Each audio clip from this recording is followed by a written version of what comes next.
밤 11시 그녀는 편의점 야간 아르바이트를 마치고 돌아왔다. 이은하의 발걸음은 힘없이 바닥을 끌었다. 하루 종일 서서 일한 탓에 발바닥 전체가 퉁퉁 부어올랐고 낡은 운동화는 발가락의 고통을 고스란히 전해주고 있었다. 그녀의 손에는 편의점에서 팔다 남은 삼각김밥과 유통기한이, 진한 샌드위치가 든 비닐봉투가 들려 있었다. 그것이 그녀의 저녁 식사였다. 그녀는 한숨을 쉬며 현관문을 열었다. 좁은 현관을 지나자마자 낡은 싱크대와 작은 밥상이 한눈에 들어왔다. 방 안에는 침대 하나와 작은 서랍장만이 놓여 있었고 모든 공간은 어머니의 병실에서 쓰는 의료 장비들로 가득 차 있었다. 가장 눈에 띄는 것은 침대 옆에 놓인 산소 호흡기였다. 쉬익쉬익 하는 규칙적인 공기 흡입 소리와 심전도 측정기의 삐삐 하는 기계음이 방 안의 정적을 깨뜨렸다. 이 소리들은 이은하의 삶의 배경음악과도 같았다.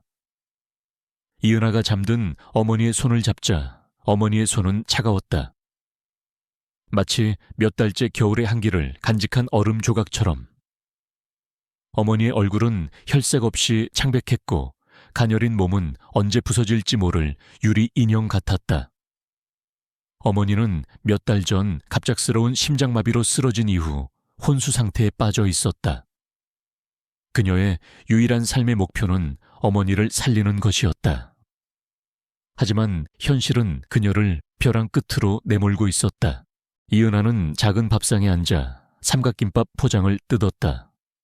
밥은 이미 딱딱하게 굳어 있었고 속재료는 거의 찾아볼 수 없었다. 그녀는 그 삼각김밥을 한 입 베어 물고는 억지로 삼켰다. 목구멍으로 넘어가는 딱딱한 밥알은 마치 모래알 같았다.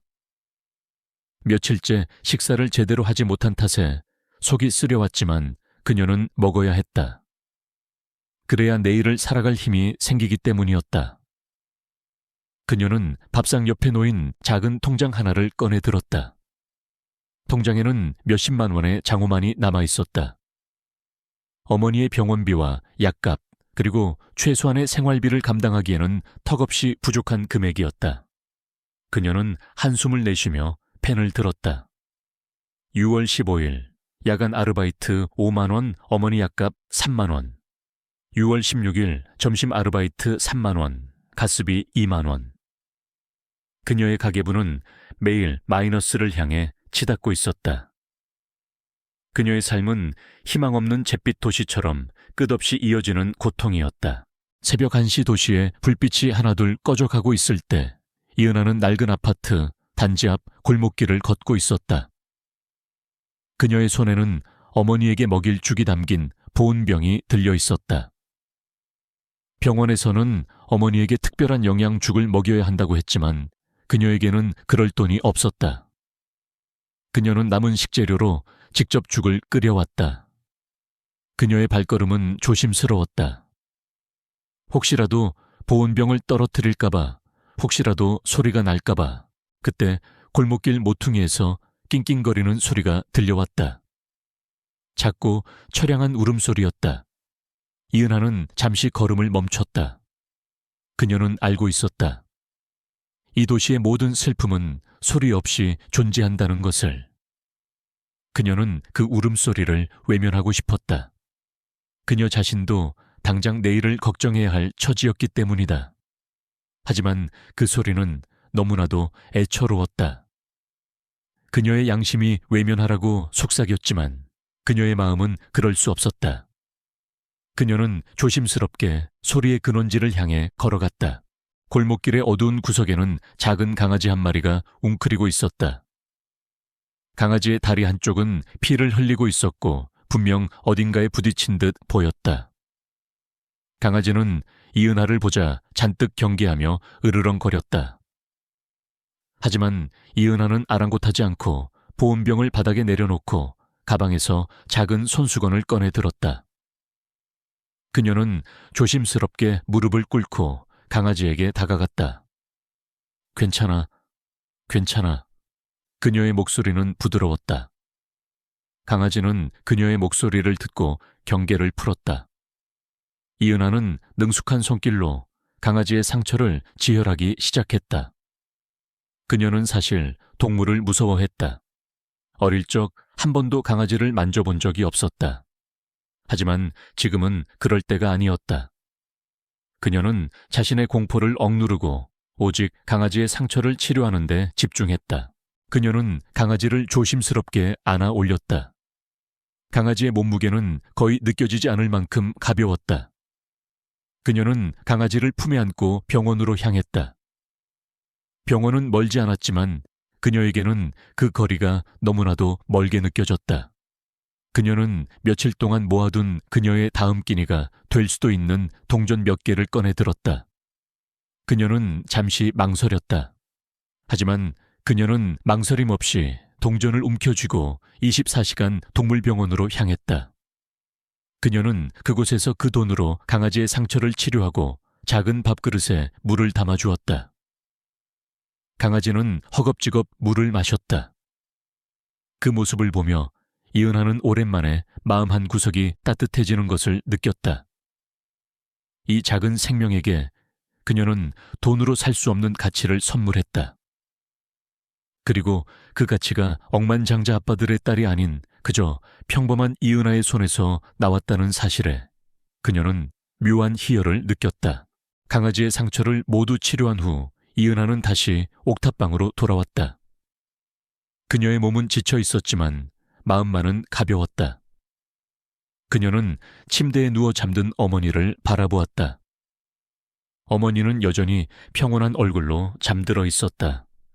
이은하는 어머니의 손을 잡고 조용히 속삭였다. 엄마, 괜찮아질 거예요. 제가 꼭 엄마를 지켜줄게요. 그녀의 눈에서는 뜨거운 눈물이 흘러내렸다. 그녀는 어머니를 살리기 위해 더 이상 할 수 있는 일이 없었다. 그녀의 통장 잔고는 바닥을 드러냈고 그녀의 몸과 마음은 한계에 다다랐다. 그때 낡은 휴대폰이 진동했다. 발신자 번호는 알 수 없는 번호였다. 그녀는 망설이다가 전화를 받았다.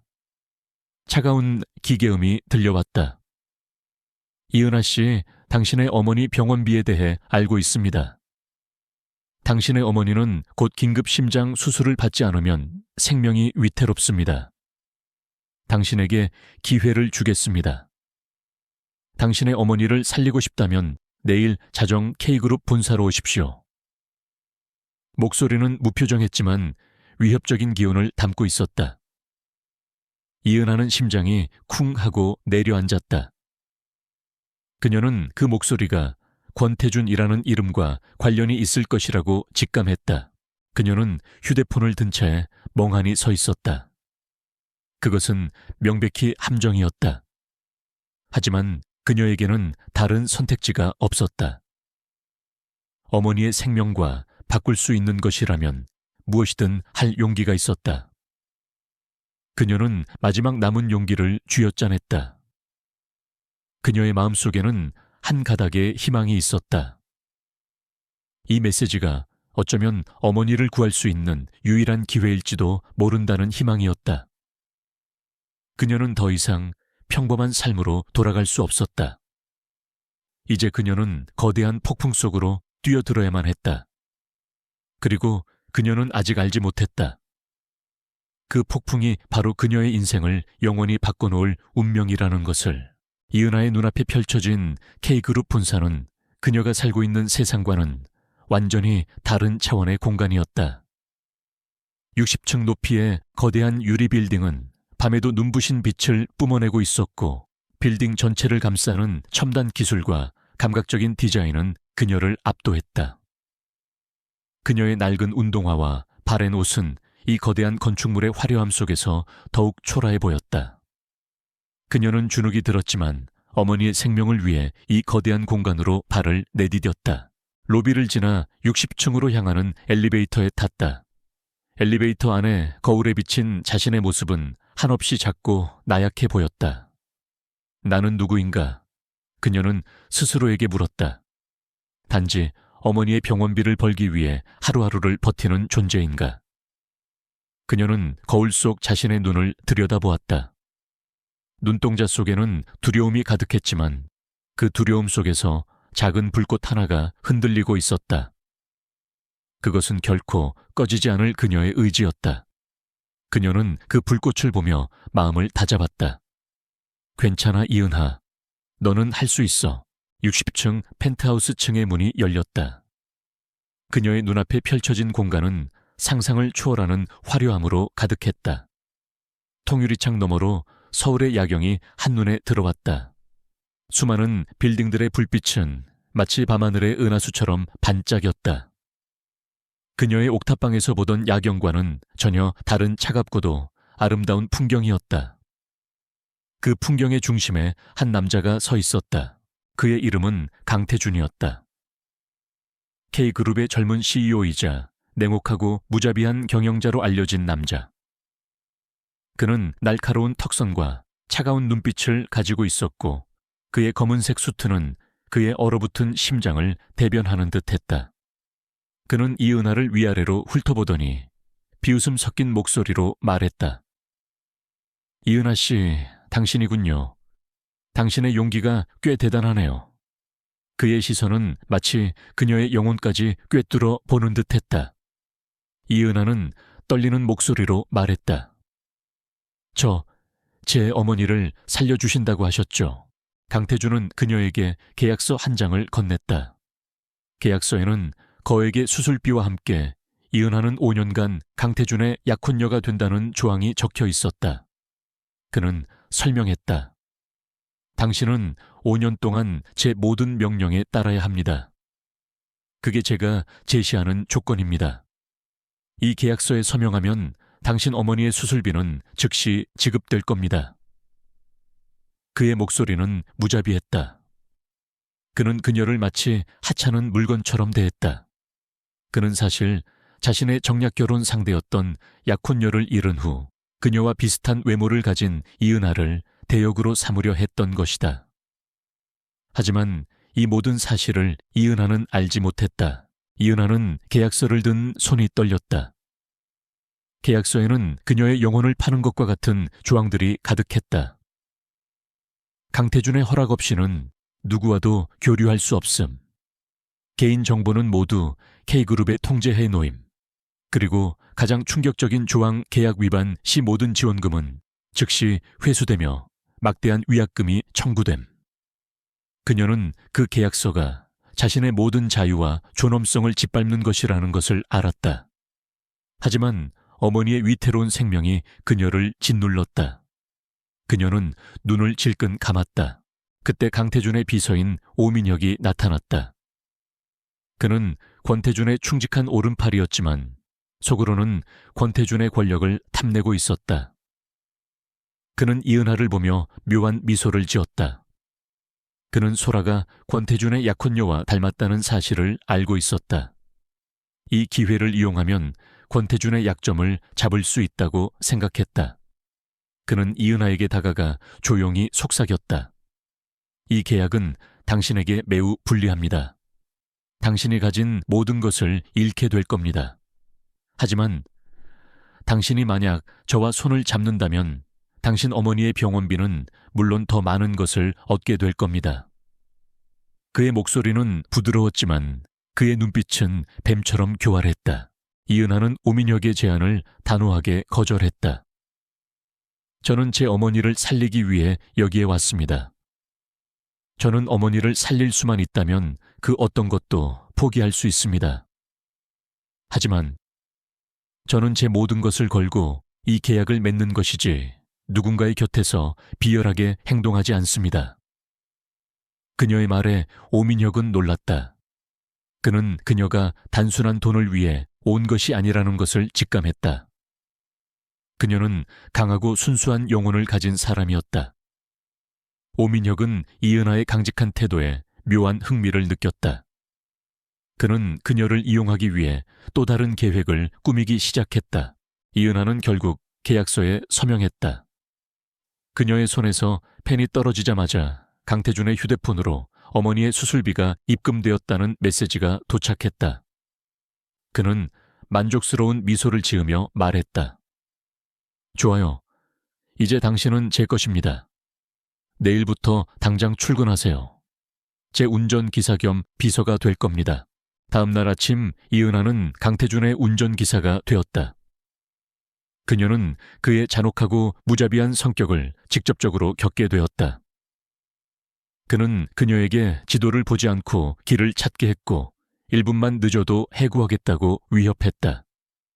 그는 그녀의 한계를 시험하려는 듯이 온갖 잡무와 힘든 일들을 시켰다. 하지만 이은하는 불평 한마디 없이 묵묵히 모든 것을 해냈다. 그녀의 마음속에는 오직 한 가지 생각뿐이었다. 어머니를 위해 그녀의 헌신적인 태도는 강태준의 흥미를 끌었다. 그는 그녀를 끊임없이 관찰했다. 그녀가 자신을 위해 커피를 탈 때 그녀의 손가락이 섬세하게 움직이는 것을 보았다. 그녀가 운전을 할 때 그녀의 눈빛이 흔들림 없이 단호한 것을 보았다. 그는 그녀가 단순한 돈 때문에 자신에게 영혼을 팔았다고 생각했지만 그녀의 눈빛은 그 이상의 무언가를 담고 있었다. 그녀는 그저 순종하는 인형이 아니었다. 그녀는 강철 같은 의지를 가진 사람이었다. 어느 날 저녁 강태준은 그녀에게 자신의 모든 업무 자료를 건네주며 말했다. 이은하 씨, 이 모든 자료를 내일까지 완벽하게 분석하고 문제점을 찾아내십시오. 실패하면 계약은 무효입니다. 그의 말은 그녀에게는 사형 선고와도 같았다. 이은하는 자료를 받아들고 자신의 옥탑방으로 돌아왔다.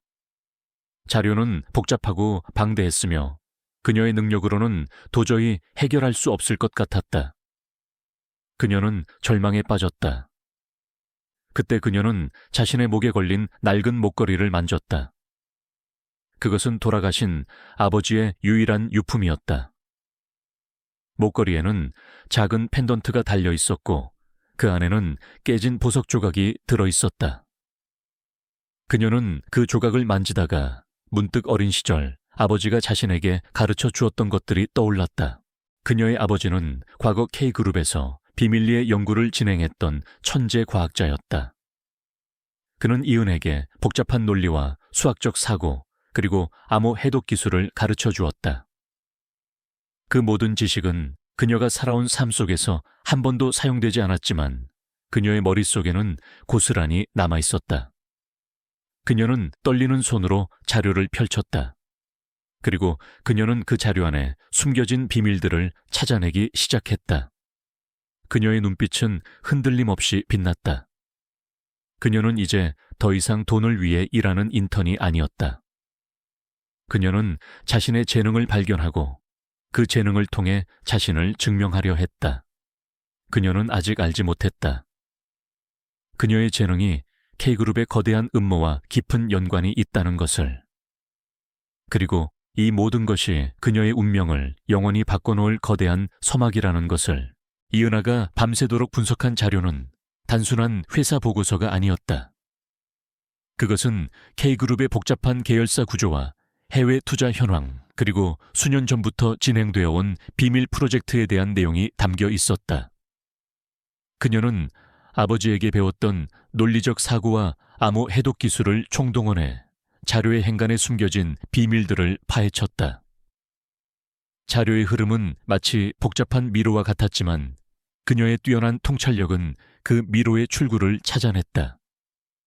그녀는 자료 속에 의도적으로 숨겨진 오류들을 찾아냈고 그 오류들이 특정 인물의 재정적 비리와 연관되어 있음을 발견했다. 그 모든 퍼즐이 맞춰지자 그녀는 자신이 단순히 CEO의 비서가 아니라 거대한 음모의 한가운데 서 있다는 것을 깨달았다. 그녀의 심장은 긴장감으로 쿵쾅거렸지만 동시에 진실을 파헤치고 싶은 강한 욕망에 휩싸였다. 다음 날 아침 이은하는 완벽하게 분석된 자료를 강태준에게 제출했다. 강태준은 그녀의 보고서를 훑어보더니 놀라움을 금치 못했다. 그가 예상했던 것은 불완전한 결과물이었지만 그녀의 보고서는 완벽했다. 모든 오류가 명확하게 지적되었고 그 오류들이 가져올 수 있는 위험성까지 정확하게 예측되어 있었다. 그는 이은하가 가진 재능에 깊은 인상을 받았다. 그의 차가운 눈빛에 미묘한 흥미가 서리기 시작했다. 그날 저녁 K그룹의 주최로 대규모 자선 무도회가 열렸다. 이은하는 강태준의 약혼녀로서 무도회에 참석해야 했다.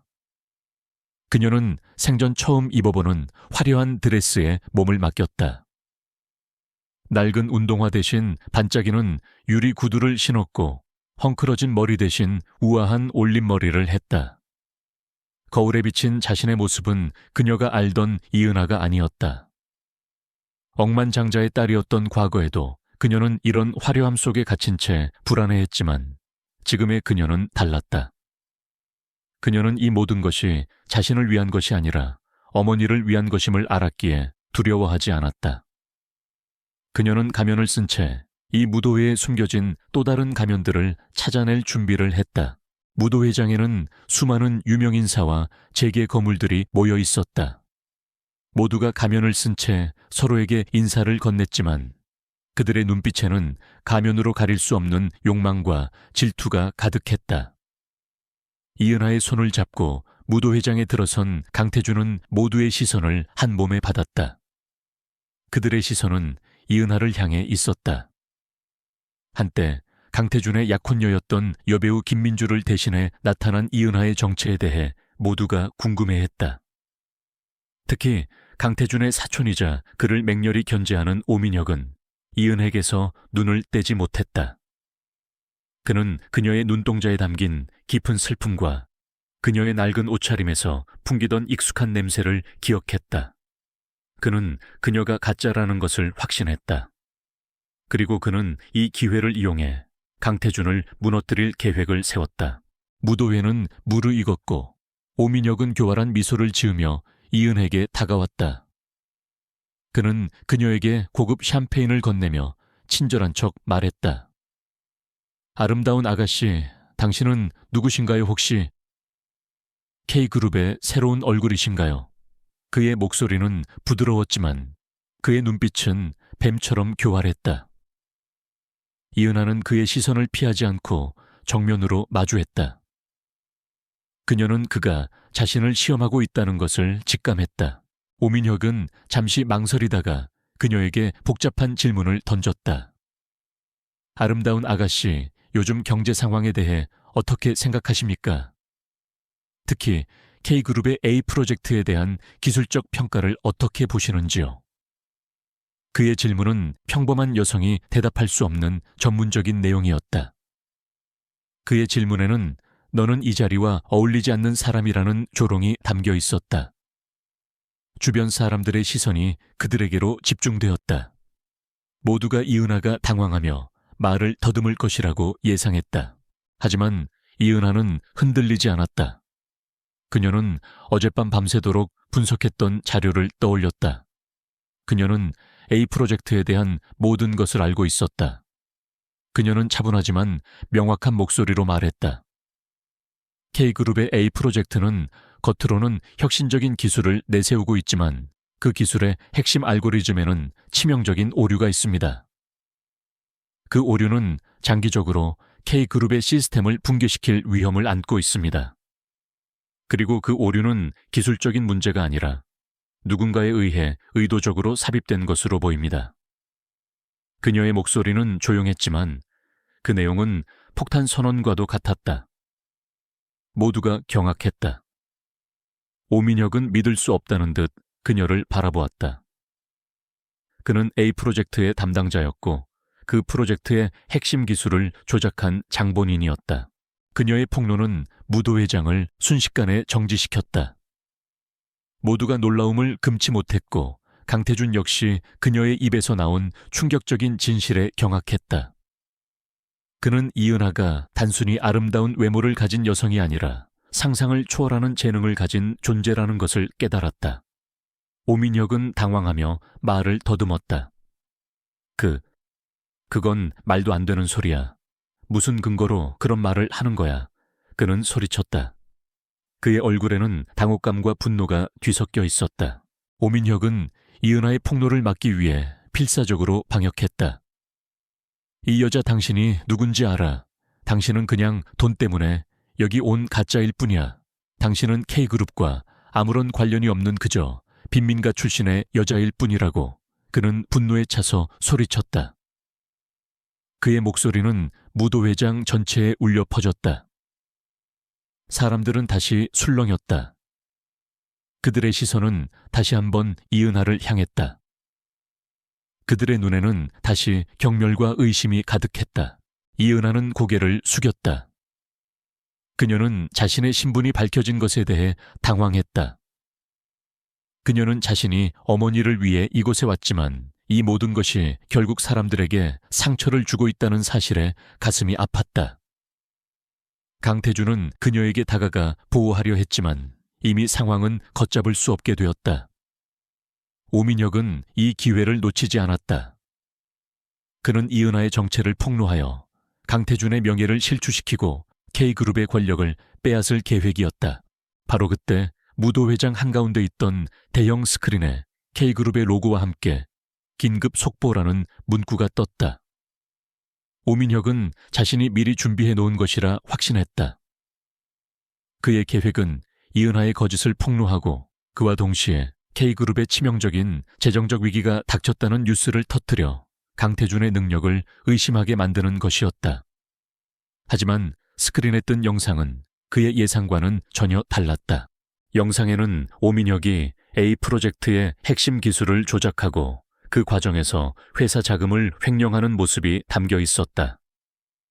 그리고 그의 뒤에는 그의 아버지가 지시를 내리는 모습까지 명백하게 드러났다. 이 영상은 이은하가 분석한 자료의 증거물이었고 그녀는 이것을 강태준에게 전달했다. 강태준은 무도회장에 오기 전 이미 이 모든 것을 알고 있었던 것이다. 그는 이은하의 재능과 그녀의 통찰력에 다시 한번 감탄했다. 그는 오민혁의 모든 계획을 미리 예측하고 있었다. 오민혁은 자신이 파놓은 함정에 스스로 걸려든 꼴이 되었다. 그의 얼굴은 절망으로 일그러졌다. 이은하는 이 모든 것을 지켜보며 숨을 멈췄다. 그녀는 자신의 손으로 진실을 밝혀냈다는 사실에 벅찬 감정을 느꼈다. 강태준은 오민혁에게 다가가 차가운 목소리로 말했다. 오민혁 씨, 당신의 교활한 계획은 여기까지입니다. 당신의 모든 죄는 이제 명백하게 드러났습니다. 오민혁은 아무 말도 하지 못하고 멍하니 서 있었다. 그의 모든 것이 한순간에 무너졌다. 이은하의 첫 번째 대결은 그녀의 완벽한 승리로 끝이 났다. 그녀는 이제 더 이상 약자가 아니었다. 그녀는 자신의 재능으로 자신의 가치를 증명했다. 그리고 이 모든 것을 지켜보던 강태준의 눈에는 그녀를 향한 깊은 존경과 함께 새로운 감정이 싹트기 시작했다. 무도회에서의 사건은 이은하의 삶을 완전히 뒤바꿔 놓았다. 하룻밤 사이에 그녀는 K그룹의 수수께끼 같은 존재에서 강태준의 총애를 받는 천재로 떠올랐다. 그녀를 향한 사람들의 시선은 더 이상 경멸이 아닌 경외와 호기심으로 바뀌었다. 하지만 그와 동시에 그녀를 향한 질투와 견제는 더욱 심해졌다. 특히 사촌 오민혁의 몰락을 두 눈으로 목격한 권력 다툼의 한복판에 있던 K그룹의 고위 임원들은 그녀의 존재가 자신들의 입지를 위협할 수 있다고 판단했다. 그들은 이은하를 철저히 짓밟아 그녀의 모든 것을 빼앗을 계획을 세웠다. 그들의 첫 번째 표적은 이은하의 가장 중요한 가치인 어머니였다. 그들은 이은하가 어머니를 위해 강태준과 계약했다는 사실을 알고 그녀의 약점을 파고들었다. 그들은 어머니의 주치의였던 김 박사를 매수했다. 김 박사는 이은에게 어머니의 상태가 급격히 나빠졌다. 이제 더 이상 희망이 없다고 거짓말을 했다. 이은하는 이 충격적인 소식에 패닉에 빠졌다. 그녀는 강태준에게 어머니의 병실에 가고 싶다고 요청했지만 그들은 강태준에게 이은하가 당신에게서 도망치려 한다고 이간질했다. 강태준은 혼란스러웠지만 그들의 말에 귀를 기울일 수밖에 없었다. 이은하는 어머니의 위급한 상황과 강태준의 냉담한 태도 사이에서 괴로워했다. 그녀는 고립되었다. 그녀는 더 이상 강태준의 보호를 받을 수 없었고 그녀의 유일한 피난처였던 어머니에게도 다가갈 수 없었다. 이은하는 홀로 이 모든 것을 감당해야 했다. 그녀는 이 모든 것이 거대한 음모의 일부라는 것을 직감했다. 하지만 그녀에게는 그 음모를 밝혀낼 힘이 없었다. 그녀는 다시 예전의 나약한 이은하로 돌아간 듯 했다. 그녀는 침대에 누워 한없이 눈물을 흘렸다. 그녀의 옆에는 이제 더 이상 아무도 없었다. 며칠 후 K그룹의 임원진들은 강태준에게 중요한 프레젠테이션을 제안했다. 이번 프레젠테이션은 K그룹의 미래를 결정할 만큼 중요한 프로젝트를 다루는 자리였고 그들은 이 기회를 이용해 이은하를 무너뜨릴 계획을 세웠다. 그들은 이은하에게 프레젠테이션의 모든 자료를 준비하게 했다. 하지만 그들은 이은하의 노트북에 미리 악성 코드를 심어 놓았다. 이 악성 코드는 프레젠테이션 직전 이은하가 만든 모든 자료를 조작하고 파괴하도록 설정되어 있었다. 그들의 계획은 이은하가 프레젠테이션을 망치게 한 후 그녀를 완전히 추방하는 것이었다. 프레젠테이션 당일 이은하는 강태준과 함께 회의실에 들어섰다. 회의실에는 K그룹의 모든 고위 임원들이 앉아 있었다. 그들의 눈빛은 차갑고 예리했다. 강태준은 굳은 표정으로 이 모든 것을 지켜보고 있었다. 그는 이은에게 어떤 도움도 주지 않았다. 그는 그녀가 이 상황을 어떻게 헤쳐나갈지 보고 싶었다. 그는 그녀의 능력과 의지를 믿었다. 하지만 동시에 그 역시 그녀의 재능을 의심하고 있었다. 그의 마음속에는 이은하를 믿고 싶은 마음과 그녀를 시험하고 싶은 마음이 공존하고 있었다. 이은하는 스크린에 자신의 노트북을 연결했다. 그녀는 발표를 시작하기 전 자신의 노트북에 알 수 없는 오류가 있다는 것을 발견했다. 그녀는 직감적으로 이것이 음모라는 것을 깨달았다. 그녀는 자신의 눈으로 악성 코드가 자료를 조작하고 있는 것을 보았다. 그녀는 순간적으로 패닉에 빠졌다. 이대로라면 그녀는 모든 것을 잃게 될 터였다. 그녀는 어머니의 얼굴을 떠올렸다. 엄마를 위해 포기할 수 없어. 그녀는 주먹을 꽉 쥐었다. 그리고 그녀는 자신의 기억과 직감을 믿기로 했다. 그녀는 더 이상 노트북의 화면에 의존하지 않았다. 이은하는 스크린의 자료가 아닌 자신의 머릿속에 있는 정확한 데이터를 바탕으로 발표를 시작했다. 그녀는 논리적이고 명확한 근거를 제시하며 현재 스크린에 나타난 자료가 잘못되었다는 것을 조목조목 설명했다. 그녀는 마치 컴퓨터와 대화하듯 수많은 숫자와 정보를 자유자재로 다루었다.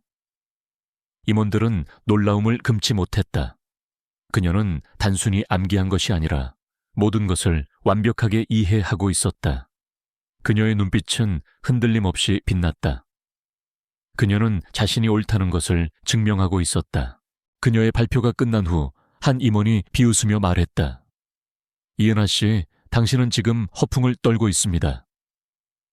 당신의 말은 모두 근거가 없는 소리에 불과합니다. 스크린에 나타난 자료가 진실입니다. 그의 말은 날카로운 비수처럼 이은하의 심장을 찔렀다. 이은하는 그들의 교활한 음모를 밝혀내기 위해 마지막 남은 용기를 쥐어짰다. 그녀는 자리에서 일어나 회의실 중앙으로 걸어 나갔다. 그리고 그녀는 자신의 노트북을 열고 자신이 직접 개발한 데이터 복구 및 추적 프로그램을 실행시켰다. 이 프로그램은 그녀의 어린 시절부터 익힌 암호 해독 기술을 바탕으로 만들어진 것이었다. 그녀의 손가락은 키보드 위를 춤추듯이 빠르게 움직였다. 그녀의 임에는 땀방울이 맺혔다. 시간은 빠르게 흘러갔다. 모두가 숨죽이며 스크린을 바라보았다. 프로그램이 실행되자 스크린에는 악성 코드가 노트북에 심어진 시간과 IP 주소가 명백하게 나타났다. 그리고 그 IP 주소는 다름 아닌 회의실에 앉아있는 고위 임원들의 것이었다. 그들의 얼굴은 새하얗게 질렸다. 그들의 음모는 모두에게 명백하게 드러났다. 이은하는 승리의 미소를 지었다. 그녀는 그제야 안도했다. 그녀는 자신의 힘으로 자신의 실력을 증명했다. 그녀의 용기와 지혜는 모두의 감탄을 자아냈다. 강태준은 그녀의 당당한 모습에 깊은 감명을 받았다. 그는 그녀가 그저 운이 좋은 사람이 아니라 어떤 시련에도 굴하지 않는 강인한 사람이라는 것을 깨달았다. 그의 얼어붙었던 심장은 이제 그녀를 향한 사랑으로 뜨거워지고 있었다. 그는 그녀가 자신의 약혼녀를 대신하는 존재가 아닌 그 자체로 온전한 유일한 존재임을 깨달았다. 이은하가 마지막 키를 누르자 회의실의 대형 스크린에는 그녀가 준비했던 원본 자료가 나타났다. 그와 동시에 악성 코드가 노트북에 심어진 시간과 IP 주소, 그리고 그 악성 코드가 조작된 경로가 명백하게 표시되었다. 그 IP 주소는 다름 아닌 회의실에 앉아있던 고위 임원들의 것이었다. 그들은 자신들의 교활한 음모가 한순간에 폭로된 것에 경악을 금치 못했다. 회의실은 숨막히는 침묵에 잠겼다. 한 임원이 믿을 수 없다는 듯 소리쳤다. 말도 안 돼. 이건 조작이야. 어떻게 이런 일이. 그의 목소리는 불안에 떨렸다. 이은하는 그를 똑바로 바라보며 말했다. 조작이 아닙니다. 저는 이 자료에 제가 직접 개발한 데이터 최적화 알고리즘을 적용했습니다. 그리고 이 알고리즘의 원본 코드에는 저만이 알고 있는 히든키가 삽입되어 있습니다. 제가 지금 이 자리에서 그 코드를 실행시키겠습니다. 그녀의 말에 임원들은 얼굴이 하얗게 질렸다. 그들의 눈빛에는 공포가 가득했다. 이은하는 노트북에 손을 얹고 코드를 실행시켰다. 그녀의 손가락이 빠르게 움직였다. 10초, 9초, 8초. 카운트다운이 시작되었다. 모든 사람들이 숨죽이고 그녀를 바라보았다. 그들의 눈에는 의심과 함께 경외가 섞여 있었다. 마침내 그녀가 마지막 키를 누르자 스크린에는 그녀의 팔에 있는 꽃잎 모양의 흉터와 똑같은 문양이 나타났다. 그것은 그녀의 진짜 정체를 증명하는 완벽한 증거였다. 이은하의 행동은 단순한 기술 시연이 아니었다. 그것은 그녀가 얼마나 강인하고 현명한 존재인지를 보여주는 증명이었다.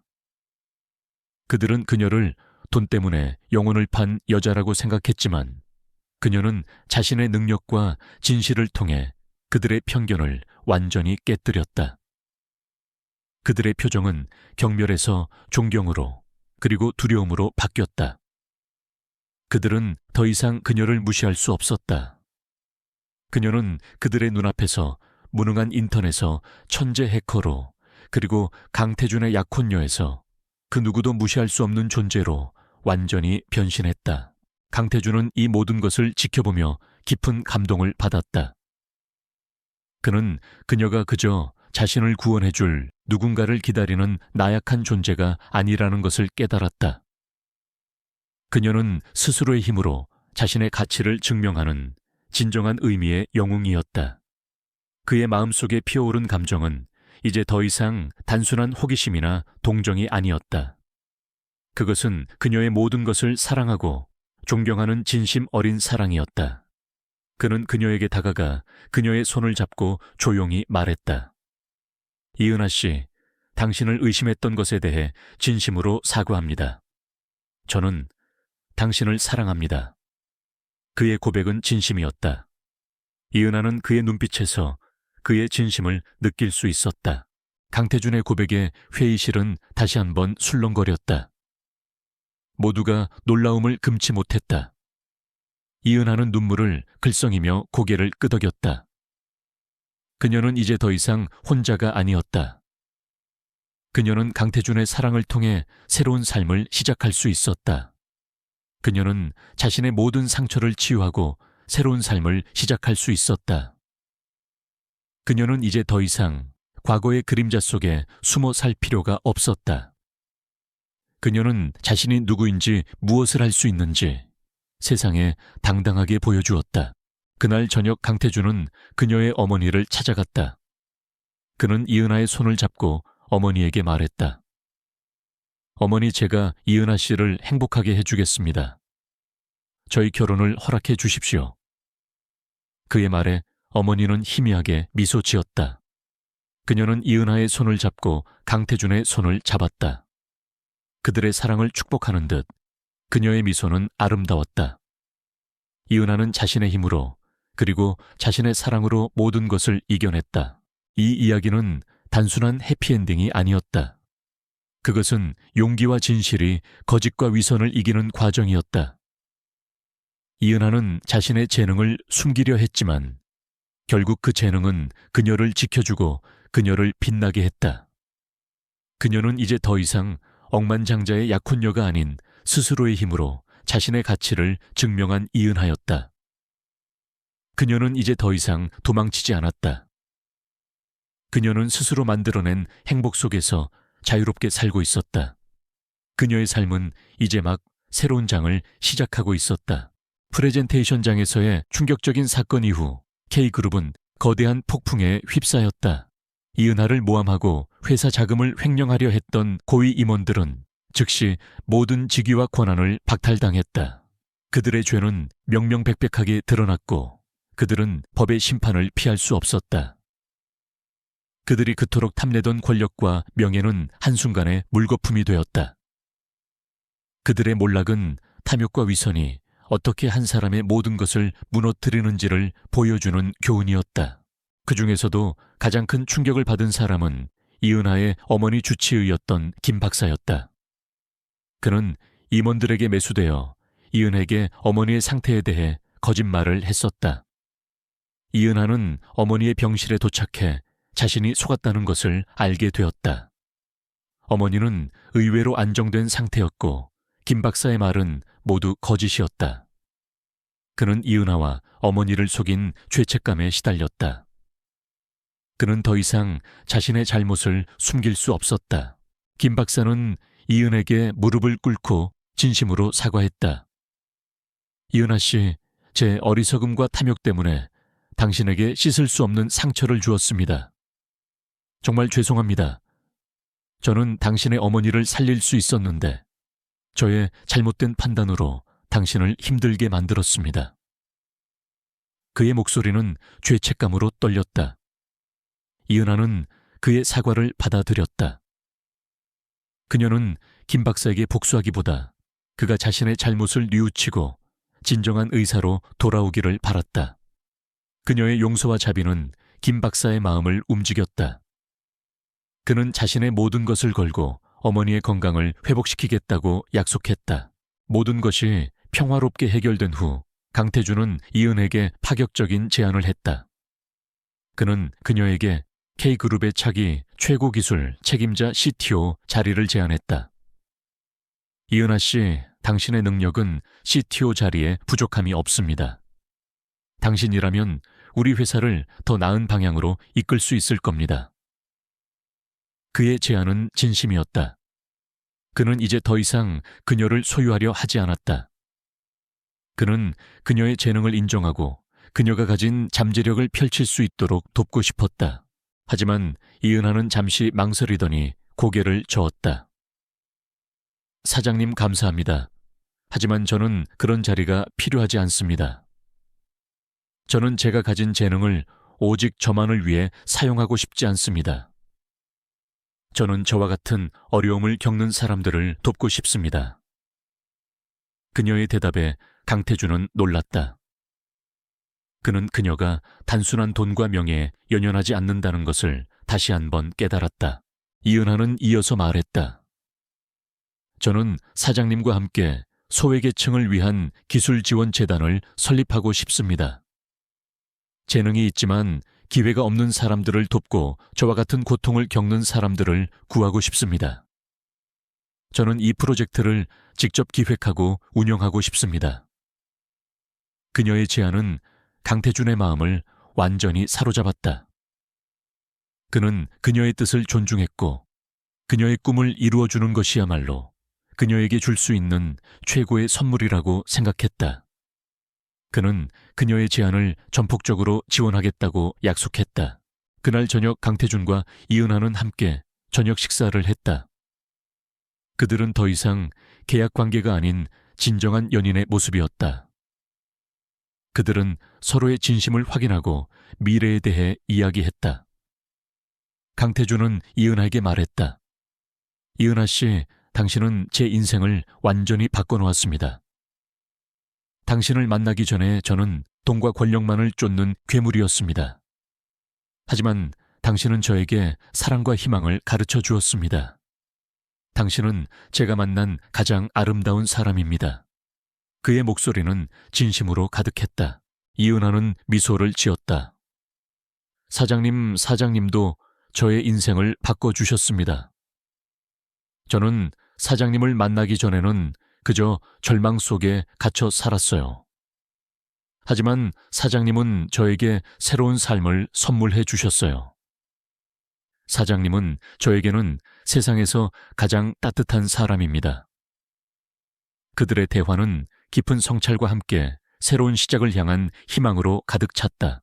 그들의 사랑은 모든 것을 이겨낼 수 있는 기적이었다. 그들은 절망과 고통 속에서 서로를 발견했고 서로를 치유했다.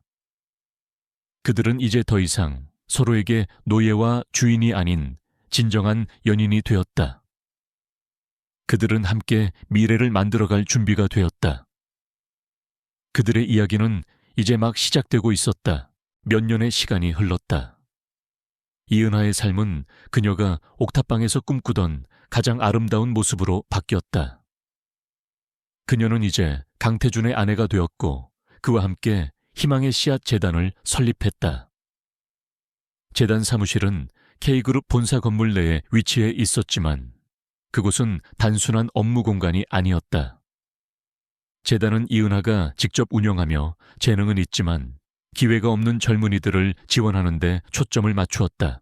이은하의 팔에 있는 꽃집 모양의 흉터는 더 이상 고통스러운 과거의 상징이 아니었다. 그것은 그녀가 스스로의 힘으로 얻어낸 가치와 자부심의 증표가 되었다. 그녀는 매일 아침 재단으로 출근하여 젊은이들에게 직접 코딩을 가르쳤다. 그녀의 강의는 딱딱한 이론이 아닌 그녀가 직접 겪었던 경험과 깨달음이 담긴 이야기들로 채워졌다. 학생들은 그녀를 존경했고 그녀의 진심 어린 가르침에 감동했다. 한 학생이 솔에게 물었다. 선생님은 어떻게 그렇게 어려운 일들을 이겨내셨어요? 소라는 미소를 지으며 답했다. 저는 모든 것을 잃었다고 생각했던 순간에 사실 가장 중요한 것을 얻었어요. 바로 스스로를 믿는 마음이요. 여러분도 절대로 자신을 포기하지 마세요. 여러분이 가진 재능은 언젠가 반드시 빛을 발할 테니까요. 그녀의 말은 학생들의 마음에 깊은 울림을 주었다. 그녀는 이제 더 이상 과거의 그림자 속에 숨어 살 필요가 없었다. 그녀는 자신이 누구인지 무엇을 할 수 있는지 세상에 당당하게 보여주었다. 이은하의 어머니는 몇 년 전 평온하게 세상을 떠났다. 그녀는 마지막 순간까지 이은하와 강태준의 사랑을 축복해 주었다. 그녀는 이은하가 행복한 것을 보며 자신의 모든 고통이 헛되지 않았음을 알게 되었다. 이은하는 어머니의 마지막 소원이었던 행복한 가정을 꾸리는 것을 이루어 주었다. 이은하의 성공은 강태준의 부모님에게도 깊은 감동을 주었다. 그들은 처음에는 이은하를 탐탁지 않게 여겼지만 그녀가 스스로의 힘으로 이룬 성과와 순수한 마음에 감복했다.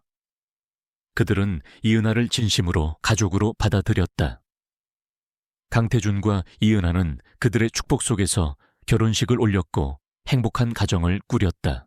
그들은 이제 더 이상 서로에게 노예와 주인이 아닌 진정한 가족이 되었다. 그들의 관계는 이제 갑을 관계가 아닌 진정한 사랑과 신뢰로 다시 태어났다. 이은하는 자신의 모든 상처를 치유하고 새로운 삶을 시작할 수 있었다.